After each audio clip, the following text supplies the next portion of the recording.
Hi, I'm Stanley West McPherson. I'm your host tonight on What Matters at the Roundtable, August the 9th, 2016. You can call us live on Pegasus, on Channel 13. You might have something to say, or you might want to get involved. We're on Time Warner's Pegasus. You can call inside the studio here live, area code 607-272-0319. You can call us live. You might have something to say. You might want to get in on the discussion tonight. But if you missed tonight, you can pick us up on Wednesday night at 9 p.m. or Thursday morning at 10:30 a.m. or Sunday at 3:30 p.m. But you can catch us live tonight. Or if you miss the broadcast, you can go to YouTube or Facebook. We're on there as well. A lot of people had told me and emailed me that we're on Facebook. They see it on Facebook. They see us, What Matters at the Roundtable, on YouTube. If you like, you send me your email, and when I upload the show, I'll send you a direct link of the show to your email. So you can watch it on your phone, on your tablet, live. But right now, we're live in the studio. And so we just want to say to you, those that have birthdays this month, we wish you a happy birthday. Those that had birthdays this month in the past, especially Will, that works with us here, have his own political television station. We wish him a happy birthday yesterday. I saw him yesterday. So now we're wishing those that's upcoming birthday, me, myself, having one 2 days from today. My sisters, their birthdays is coming in, they're in this month. Those that we know, friends, in this month, we wish them a happy birthday as well. This is the Lion Month. As Jamaicans would say, lion. So this is that month. Also with me here tonight, co-host Milton Webb. Milton, hi. How you feeling? I'm doing all right, Stan. How you? Good. We just want to, people had birthdays and we couldn't give them nothing, but we just want to wish them a happy birthday, because right now I was looking at the spreadsheet on his revenue, on his taxes. No wonder people don't have no money, man, because all of the money it went on is in taxes, billions of dollars, 95.2 in taxes. They making millions, billions in taxes. They just taking our money and we ain't getting nothing. You ain't gonna get nothing. Thank you. And this is what they're doing. So people, we went to the mall, it was like a ghost town. A ghost town. Yes. I mean, listen, there's no money, so we got to change this thing here because people is not being satisfied in this work. Well, you see, Stanley, the whole thing about, like I said before, paycheck to paycheck, that's where a lot of people here live, even us. Mm-hmm. We live paycheck to paycheck. And there's nothing we can do about that because every time you get a raise, they find some way to do something to take that little bit of money from you so that you're still owing them or you're still in poverty. There's not enough volume of people to bring a lot of change, to bring a lot of things here in Ithaca. Right. And when the students leave, like I said before, when the students leave, it's all gone. And then people say, well, it'll get better. It's not going to get no better.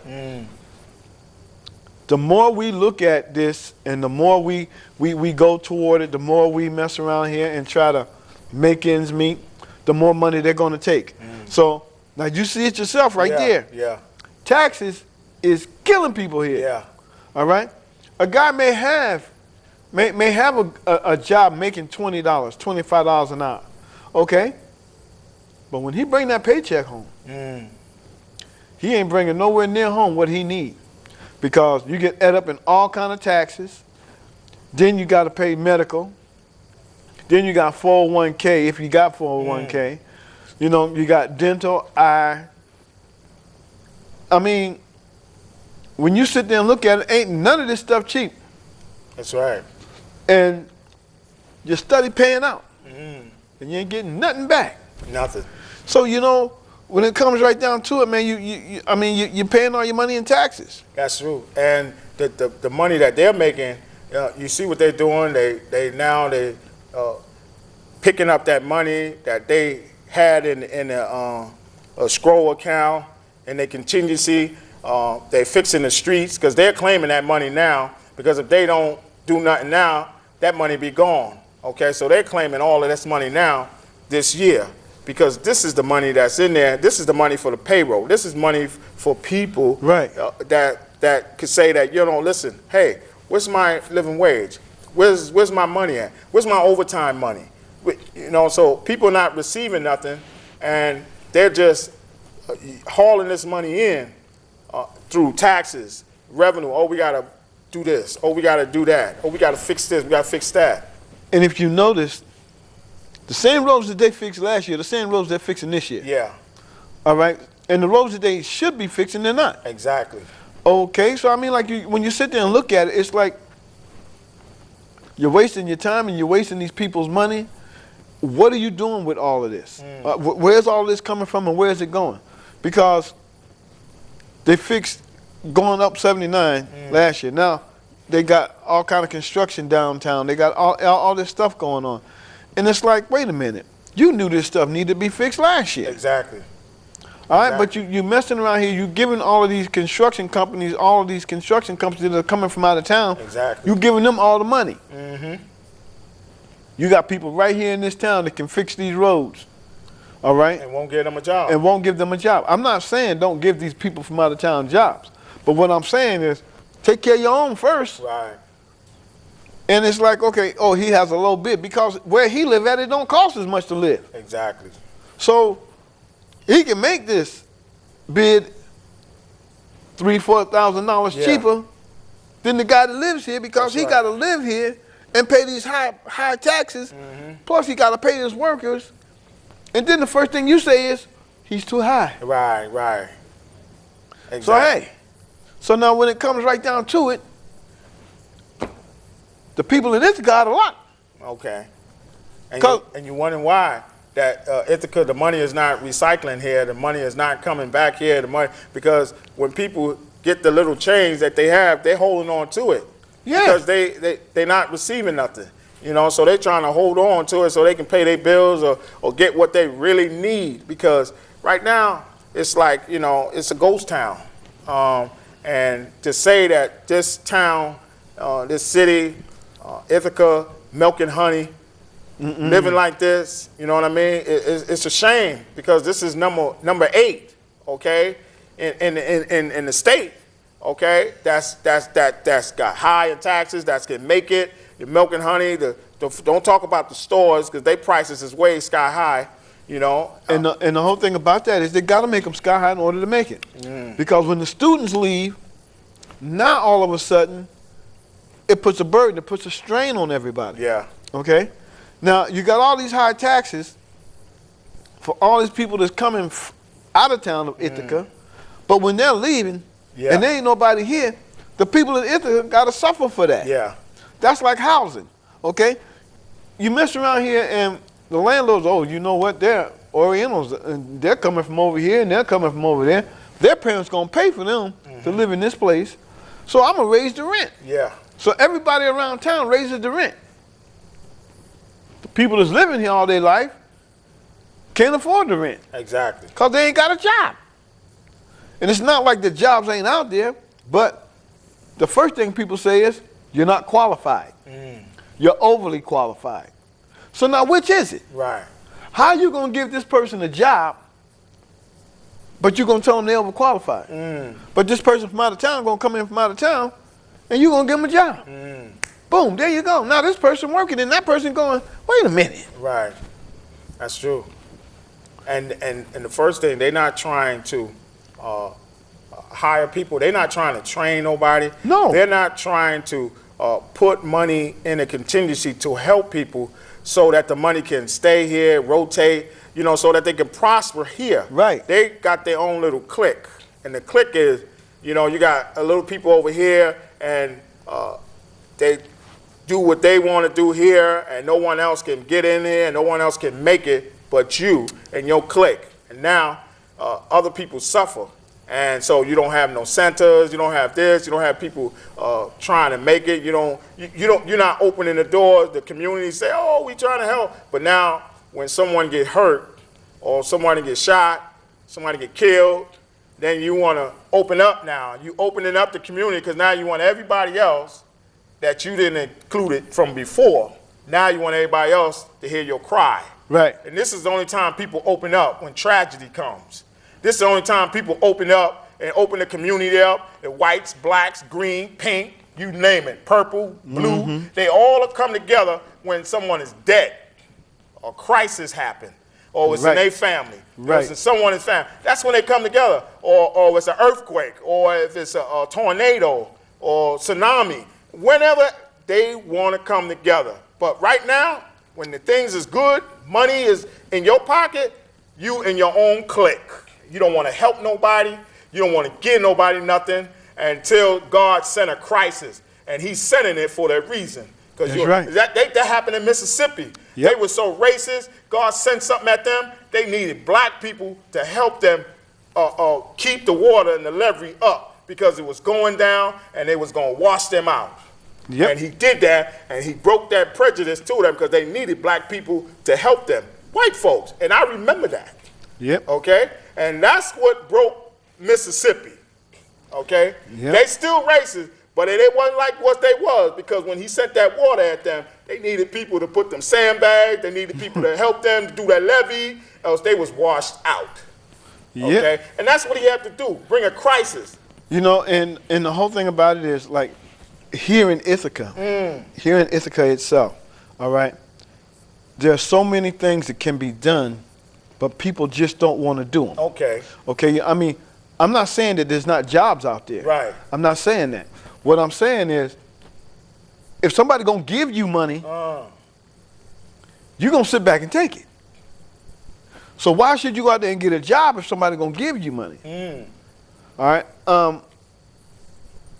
When jobs roll around, I mean, you know, you got these people that's going to school, that's not going to go home, that's trying to stay here, that's going to summer school to try, and you know, they out there trying to get them jobs. Who gonna pay? Who gonna pay? And that's the whole thing. People are saying, why work if you're not gonna pay me? You're gonna give me $2 an hour, $3 an hour. I don't need to work.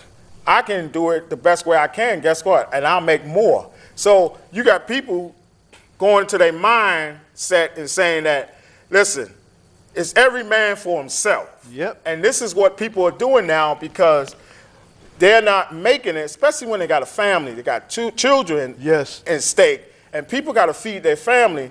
So it's like you not helping them, you just sitting up there high and letting them fend for themselves. And they, guess what? They're going to do it by any means necessary. You know, if it's a crook or a hook or crook, they're going to do it. Because they got to feed their family. Going to feed their family. And so this is where this come in at, where people is isolating themselves because they have money. And they isolating other people until a crisis happens. Now it's going to spill over in their backyard. And now they're going to look for you to help. They're going to look for you to get them out. They're going to look, oh, why are these people over here? Oh, why are these people over here? Why are they doing this? No, you caused them to do that. Okay? And this is one of the billionaires said that. He said, it's going to spill out, and we're going to be in trouble.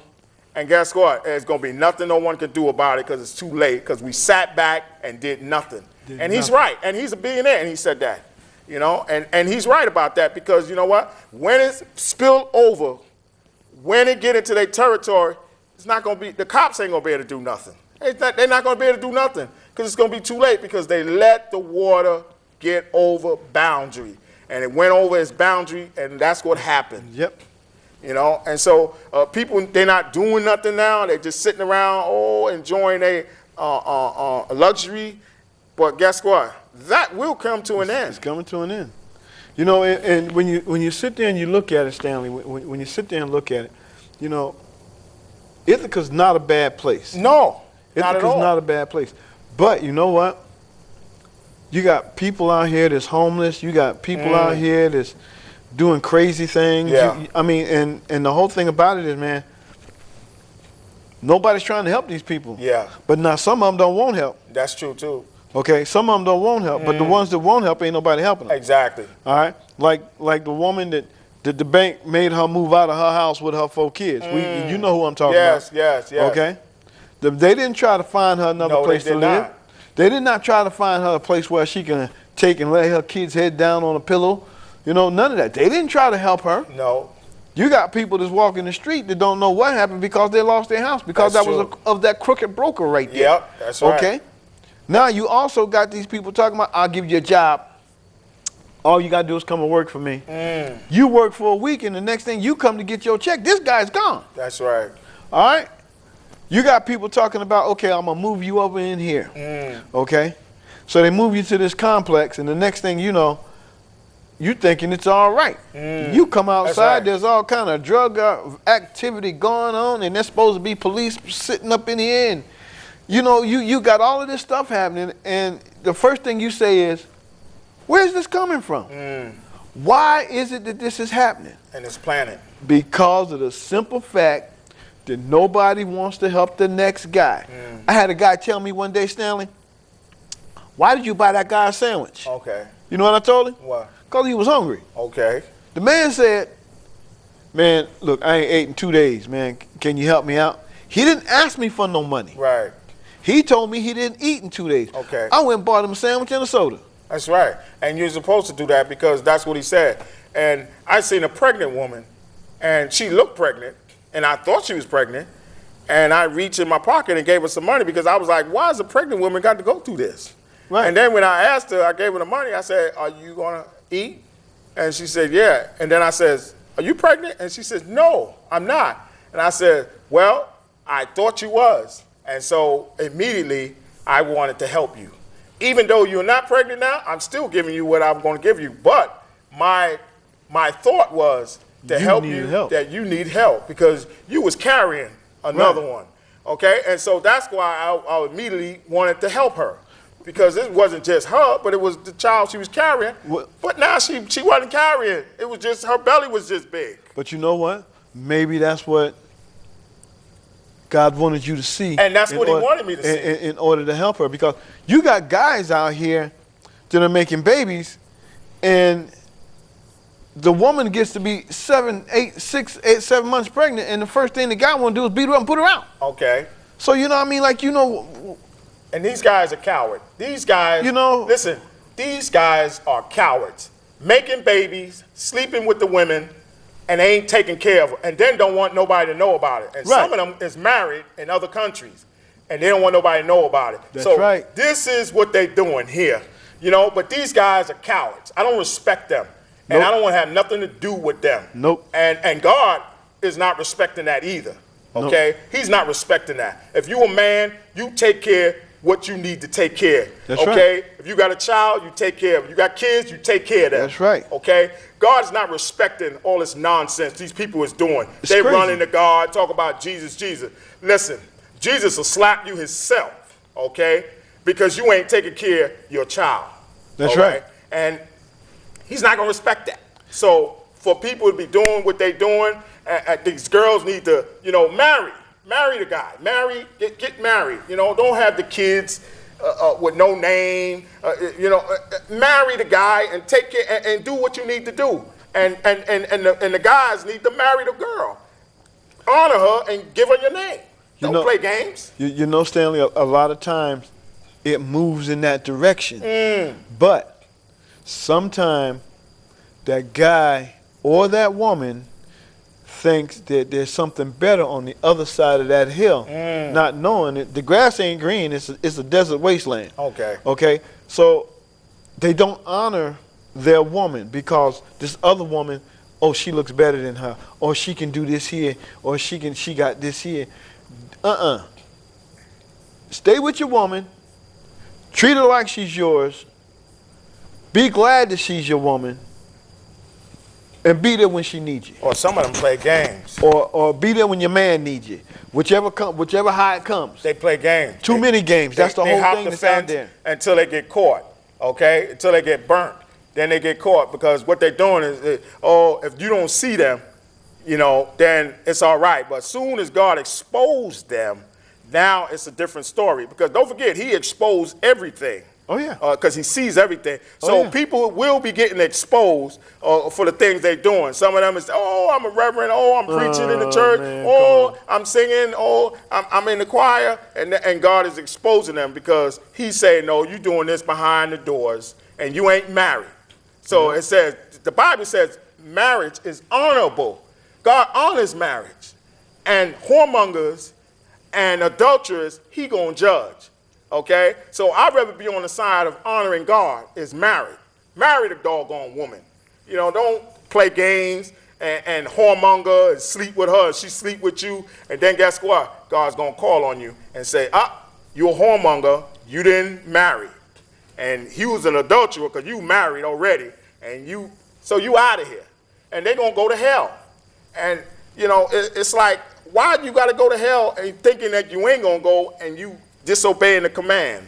He told you what to do. And you know what? A lot of them don't even have a plan to do that. No, they don't. And then some have a plan to do that, and they don't get a chance to get to it because something comes up, something happens. God may call one of y'all home. Well, what you gonna call them? And when he call them, and you see, and then when God calls one of you home, but you didn't get a chance to do what you need to do, you got to remember one thing. He told you. God told you, but he know your heart. Uh-huh. All right, maybe your time wasn't supposed to be there, but your heart was in that direction. So therefore, by your heart being in that direction and going there, God's going to honor you because he knew what your intentions was. And you know what? See, the whole thing is sometimes if you really serious about him, he saves people from destruction, because sometimes people, they just go and do what they want to do, and they just, chaos for everybody else. It's not even for themselves. They don't care about themselves, but they want to destroy the other person. Right. And that's a no-no because the person don't even care about themselves, so they ain't gonna care about you. So you need to get away from that guy or that girl because that's destruction, I ain't trying to change the subject, but change it. You know what happened down there about Mr. Brown when they found those police officers not guilty? No. What happened? Look, man, them people went in an uproar. How you gonna say now? For 2 years you've been looking at this, right? And then all of a sudden you're gonna say these policemen aren't guilty, but they killed this man. Yeah. All right? It's like I said, these judges that are doing this, all right, they need to be held accountable also. How is it that a police officer can kill somebody when they're trained not to? That's true. Okay? And then don't suffer no consequences behind it. Look at the lady. They just killed the lady and shot and wounded her child. The child is 5 years old, a girl. And the mother's dead, and the child is in the hospital. These are gangs. The police doing this. They didn't have to do. So now they ganging on the kids now, okay? The mother got a child. You shoot her, then you shoot the kid too? Stanley, you know from growing up where you grew up at, me growing up where I grew up at, I always seen this. This has always been happening. It ain't nothing changed except for people are starting to speak up. Okay. All right. Now, what I'm saying is, all of these judges ain't bad. All of these police officers ain't bad. But when you start killing people, that's right.